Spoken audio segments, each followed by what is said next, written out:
Today is August 2nd, 2018. I'm John Manzella, and this is the Manzella Report. Trade casualties are mounting in both the U.S. and abroad as President Trump's tariffs against China, as well as against our allies, begin to be felt.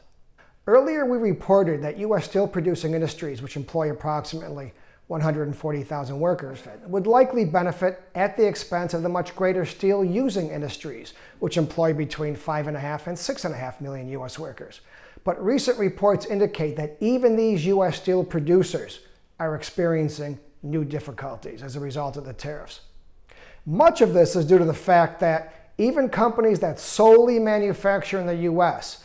operate very sophisticated supply chains, and when their components are imported and the materials and parts are imported, not only do they cross multiple borders, but now they incur multiple tariffs or taxes. On a more positive note, the agreement in principle between President Trump and the European Union to reduce barriers to trade would go far in reversing the damage companies are experiencing on both sides of the Atlantic. Although the devil's in the details, a better working relationship with Europe would significantly strengthen our negotiating position vis-a-vis the Chinese. And most analysts agree that China hasn't implemented many of the reforms it had committed to implementing when it joined the World Trade Organization back in December 2001. And since then, it's also engaged in multiple predatory behaviors, I might add. So the question becomes, how do you change Chinese behavior? Engaging China in a tit-for-tat trade war isn't the solution.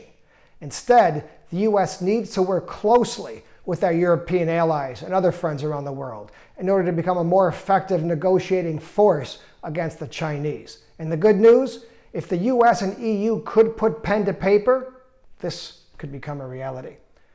Nevertheless, uncertainty caused by all of this has added more volatility to the stock market. And it's also forced companies to take a wait-and-see attitude. And when they do this, they hold off on making important investments. Unfortunately, this lessens economic growth. There are a number of strategies companies can employ to reduce risks in this volatile environment. Voicing your concern to your member of Congress is one of those, and that's a big one. I'm John Manzella.